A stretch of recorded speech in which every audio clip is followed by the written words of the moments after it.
What's going on, guys? I'm Maze. And towards the end of each Pokemon anime series, we receive an arc where Ash Ketchum battles his way through original Pokemon League with new Pokemon he's caught within that region.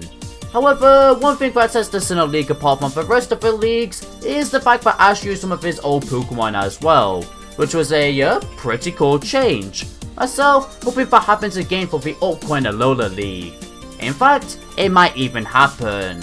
But regardless of whatever happens, today I decided I wanted to go over my personal top 10 Pokemon I should use in the Alola League. Whether it be a Pokemon that deserves more screen time, or a Pokemon I just love. Oh man, I can't wait to see Ash Greninja at number 1. That's my boy. Though, this list will not include any released Pokemon, such as Poipole and, Greninja. Oh man, damn it. For this video as well, I am not alone. I am joined with a special guest. Whoa, wait a minute. Was that literally straight as Zach?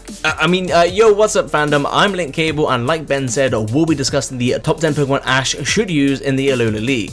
Now, since this is a collaboration, this means that this video is split into 2 parts, this video being part 2, whilst part 1 is over on my channel, which you can find in the link in the description, the iCard, and in the end card. So once you're done here, be sure to check that video out to see the full list of Pokemon. Anyway, back to you, Ben. Hey, glad to have you, man. Before we begin counting down this list again though, I have to remind you lot that this list will be based on our personal opinions, so I'd like you to respect ours, and we shall respect yours in the comments down below. We'd love to hear your personal list. Alright, with that intro now said though, let's not waste any more time and jump right into this list.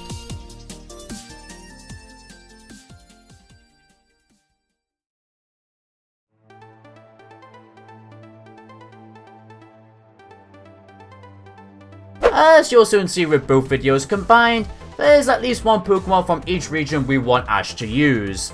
And for Johto, we have Quilava.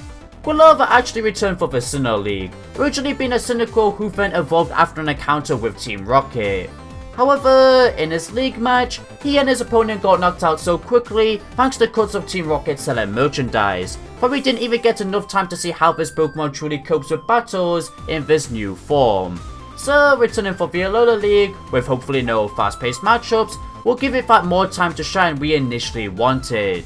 I mean, yes, we've seen that it's been able to perform terrifically in battles as a Cyndaquil, but it would still be lovely to see it battle more as a Quilava. Not only that as well, but it's always been quite useful to have a Fire-type Pokemon on hand as well.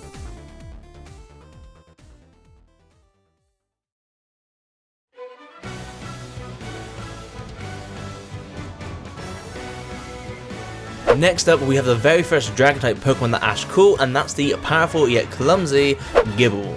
Gibble is definitely one of the funnest Pokemon Ash uses during his Sinnoh adventure, and is also one of the funniest Pokemon out of the whole series. This baby dragon was surprisingly a powerhouse on Ash's Sinnoh team, knowing moves such as Dig, Dragon Pulse, Rock Smash, and even the incredible attack Draco Meteor. Even if it was known to miss its targets from time to time, but hey, it never missed hitting Piplup, so that's something I guess. Regardless of it remaining as a first stage evolution, Gibble was still able to assist Ash during the Sinnoh League, where he won the match against Conway's Dusknoir whilst battling in a trick room.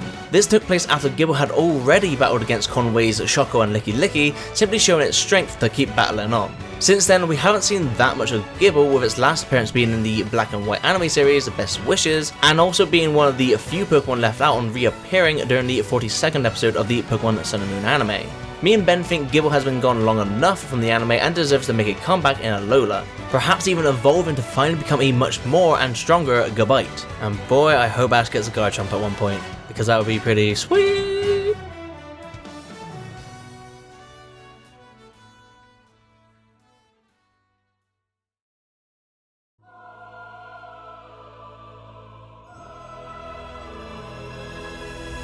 Number 3, Glalie. I bet quite a few of you watching just only now remembered that Ash caught this Pokemon. And don't worry, you're not alone with this Pokemon being quite forgettable. In fact, that's the only reason why he's this high up on the list. We believe if Ash brings back Glalie, it will at least make Glalie's character a little bit more memorable and even likable. as all this Pokemon really did back in the day was have a meh personality, a battle for the 8th gym leader as the snow runs, and then have quite a few battles in the Hoenn League. That's it. It doesn't really help that Ash caught this Pokemon towards the end of the series as well, as if he had caught it earlier, it could have had a lot more time to shine, making it not become the forgettable mess it is. But regardless of the forgettable nature of this Pokemon was at least also decent in battles, so it wouldn't be that easy to take down. It comes equipped with the moves Icy Wind, Double Team, Headbutt, and Ice Beam, which I could totally see some cool strategies with those moves be played out. We have seen a spinning Headbutt before. Hell, actually maybe at its time at Professor Oak's lab, it could have learnt more stunning moves, which would help its character out more. Fun fact, Ash was actually going to use him in a Sinnoh League battle as well, but decided against it at the last minute. So Glalie got done kinda dirty as well. He needs the spotlight. So let's just keep our fingers crossed for now.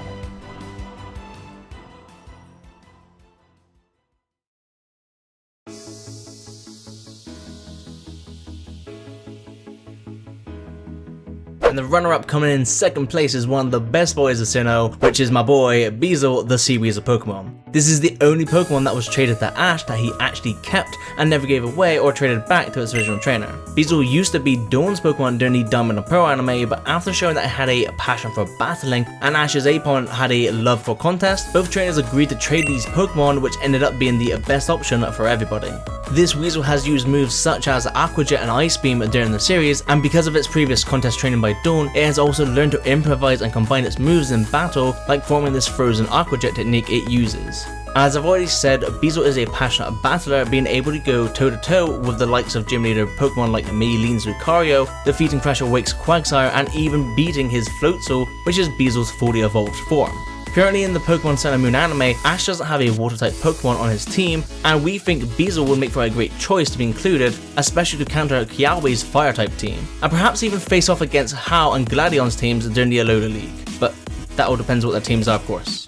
Last thing I should mention is that both me and Ben think there is a high possibility that we will be receiving Diamond and Pearl remakes in Generation 8, so this could be a great way to start hyping up Sinnoh Pokemon. Sinnoh remakes confirmed? I guess? Anyway, Beezle's my boy, and he's number 2, and Ben, you tell him who's number 1. Of course, man. Let's go.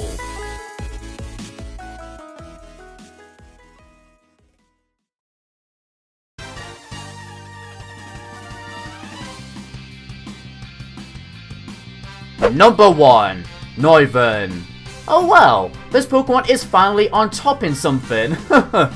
Yeah, despite myself liking Noivern's time as a Noibat, I mean, who couldn't just look at this cutie, I was highly disappointed by its character ever since it evolved, as it just pretty much became a punching bag, only receiving one official battle win, which that win alone was pretty forgettable as well.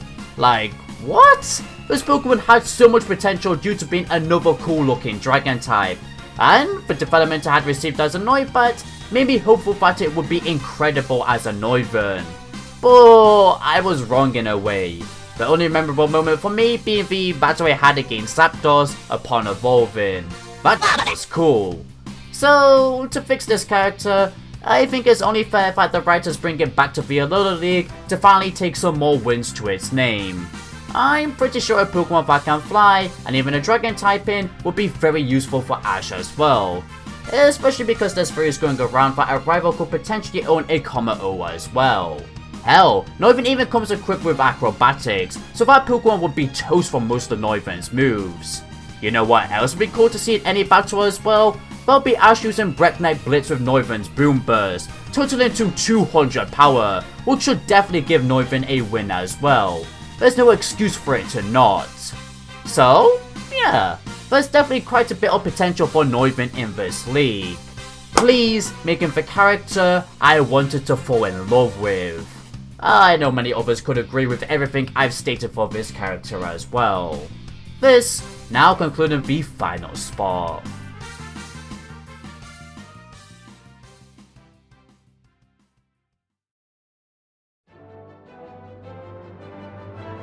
And that concludes the list. I hope you enjoyed. Thanks for coming on today, Link, to help me count down the list.